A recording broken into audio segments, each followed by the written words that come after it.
ప్రేక్షకులందరికీ నమస్కారం. ఈరోజు మన స్టూడియోలో ప్రముఖ ఆధ్యాత్మికవేత్త, ఆస్ట్రోన్యూమరాలజిస్ట్ శ్రీమతి జయప్రద గారు ఉన్నారు. మేడంతో మాట్లాడదాం. నమస్కారం మేడం. నమస్తే అమ్మా. శ్రీమాత్రే నమః. మేడం, ఈ మాసంలో విశేషంగా శ్రీరామనవమి వస్తుంది. మరి అన్ని రాసుల వాళ్ళు ఏం చేసుకుంటే బాగుంటుంది అంటారు? అంటే శ్రీరామనవమి రోజు అన్ని రాష్ట్రాల వాళ్ళు చేసుకోవడం కాదమ్మా, ప్రపంచం అంతా శ్రీరామనవమి వేడుకగా చేసుకుంటాం. ఎందుకంటే సీతారాముల వారే మనకు ఆదర్శ దంపతులు. సో వాళ్ళు పడిన కష్టం అనేది ఎవరు పడలేరు. వాళ్ళు పడి ఆ కష్టం ఇలా ఉన్నా సరే భార్యాభర్తలు అంటే ఇలాగే బంధంతో కలిసి ఉండాలి, ఎంత దూరమైనా చూపించేదే ఆదర్శ దంపతులు కింద వాళ్ళే మనకి శ్రీరామనవమి కళ్యాణంలో మనం పాల్గొంటే ఏమవుతుందంటే ఈ సంవత్సరంలో మన ఇంట్లో కళ్యాణోత్సవాలు జరిగే అవకాశాలు ఉంటాయి. అంటే వివాహాలు కాని వాళ్ళకి వివాహాలు అయ్యే అవకాశం, సంతానం లేని వాళ్ళకి సంతాన యోగం కలిగే అవకాశము, గృహయోగాలు లేని వాళ్ళకి గృహం వచ్చే అవకాశము, ఒక స్థలం కొనుక్కోలేమా అనుకునే వాళ్ళకి స్థలాలు కొనుక్కునే అవకాశము. అసలు మన జీవితంలో అదృష్టం అనేది ఉందా అంటే అదృష్టం అనేది ఉంది అని చూపించడానికి వాళ్ళ కళ్యాణోత్సవాల్లో మనం పాల్గొంటే ఆ అదృష్టం మనకు కూడా వరిస్తుందని చెప్పి శ్రీరామనవమి అందరూ పందిళ్ళు వేసుకుని, మరి గుళ్ళలోనే కాదు ఇక్కడ ఇళ్లలో కూడా అందరూ పందిళ్ళు వేసేస్తారు. ఇళ్లలో కూడా వసంత నవరాత్రులు శ్రీరామనవమి వేడుకలు బాగా చేస్తాం. సో ఈ చైత్ర మాసంలో ఎంత పుణ్యం మనం సాధించుకుంటే అంత కర్మ తొలుగుతుందంట. మన ప్రారంభ కర్మలు ఏవేవైతే చేసుకుని జన్మ తీసుకున్నామో ఆ జన్మ అనేది ఎలా ఉంటుందో, అసలు గత జన్మలో అసలు ఎలా ఉన్నామో మనకు తెలియదు. కాకపోతే మనం విన్నాం ఆ గత జన్మ కర్మ మనం ఈ జన్మలో అనుభవిస్తాం అని. వచ్చే జన్మలో ఈ మంచి చేస్తే మంచి జన్మ మంచి, అది చూడలేదు ఇది చూడలేదు మనం. అయితే మనం ఉన్న దాంట్లో ఇప్పుడు కలియుగం కనుక ఈ కలియుగంలో మన చేతులతో మనం మంచి చేయడానికి ప్రయత్నం చేస్తే చైత్ర మాసంలో చైత్రము, వైశాఖము, జ్యేష్ఠము ఈ మాసాలన్నీ కూడా ఏంటంటే దానము ఎక్కువగా చేయాలి.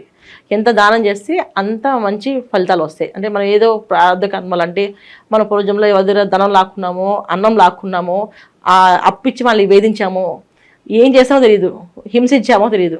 అందుకే మనం ఈ జన్మలో ఏం చేస్తామంటే చైత్ర మాసంలో ఎక్కువగా పూజలు పునస్కారాలు చేసుకుంటాం. తర్వాత ఇంకేం చేస్తామంటే దానాలు ఎక్కువ చేస్తాం.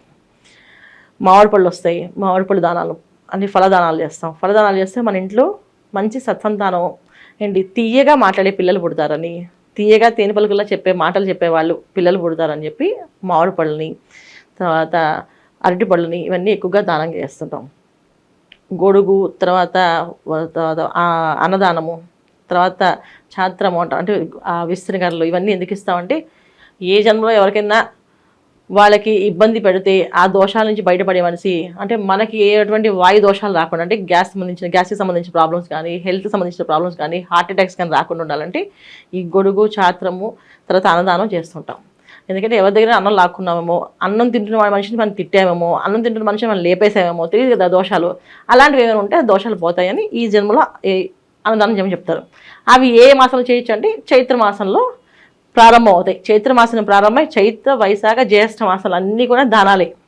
ఒక్కొక్క మాసంలో ఒక్కొక్క విశేష దానం అనమాట. చైత్ర మాసంలో ఎక్కువగా పళ్ళని దానం చేస్తాం, ఎక్కువ పళ్ళు దానం చేయడము, తర్వాత ఎక్కువ పూల దానం చేయడము, అన్నదానం చేయడం, ఇవి చాలా విశేష ఫలితాలు. అందుకే శ్రీరామనవమి రోజున పానకం చేసి, పానకం వడపప్పు పంచుతారు, అన్నదానాలు చేస్తుంటారు, కార్యక్రమాలు ఎక్కువగా పూజ చేసి ఊరందరినీ పిలిచి కళ్యాణోత్సవాలని చెప్పి చేస్తుంటారు. ఇవన్నీ దేనికోసం అంటే ఈ చైత్ర మాసం చేయాల్సిన అన్నదానం ఎక్కువ చేయాలి కనుక దానికోసం అన్నమాట. ఇలా చేయాలి. ఇలా చేసుకుంటూ వెళితే మన ఇంట్లో శుభకార్యాలు జరిగే అవకాశం మనుషులందరికీ ఉంటుంది. అలాగే మన ఇంట్లో శుభకార్యాలు జరిగినా జరగకపోయినా ప్రారంభ కర్మలో ఏవైతే పాపాలు ఉన్నాయో అవి తొలగే అవకాశం కూడా ఉంటుంది. అందుకే దానం, పుణ్యం, పురుషార్థం అంటారు. అంటే మన దానం కొద్ది బిడ్డలు, పుణ్యం కొద్ది పురుషులు. అంటే మనం ఎంత పుణ్యం చేస్తే అంత మంచి హస్బెండ్ వస్తాడని, ఎంత మంచిగా దానం చేస్తే అంత మంచి బిడ్డలు పుడతారని, గౌరవించే బిడ్డలు, దేశాన్ని గౌరవించి ఇంటిని గౌరవించే బిడ్డలు పుడతారని చెప్పేసి దానం కొద్ది బిడ్డలు అంటే మనం ఎంత మంచి దానం చేస్తామో అంత మంచి బిడ్డలు పుడతారు. మనకి పుట్టచ్చు, మన ఇంట్లో మనవలు అందరూ కూడా మంచి పిల్లలు ఉండొచ్చు. చూడండి, మన ఇంట్లో అన్ని పనులు చకచకా అయిపోతుంటాయి. వివాహాలు అయిపోతే పిల్లలు పుట్టేసి పిల్లలు అయిపోయి సిల్వర్ జూబ్లీ, షష్ఠపూర్తి అన్ని బాగా జరుగుతున్నాయని అనుకుంటారు కదా. ఇవన్నీ జరిగే అవకాశం ఏంటంటే వాళ్ళు ఎంతో పుణ్యం చేసుకున్నారు కనుక వాళ్ళకి అది జరుగుతుంది. అది చేసుకోవాలి. పుణ్యాన్ని ఎక్కువగా మూడగట్టుకోవడానికి ప్రయత్నం చేయాలి. అది ఈ నెలంతా చేసుకోవాల్సింది. చాలా బాగా వివరించారు మేడం. ధన్యవాదాలు. నమస్తే అమ్మా. శ్రీమాత్రే నమః.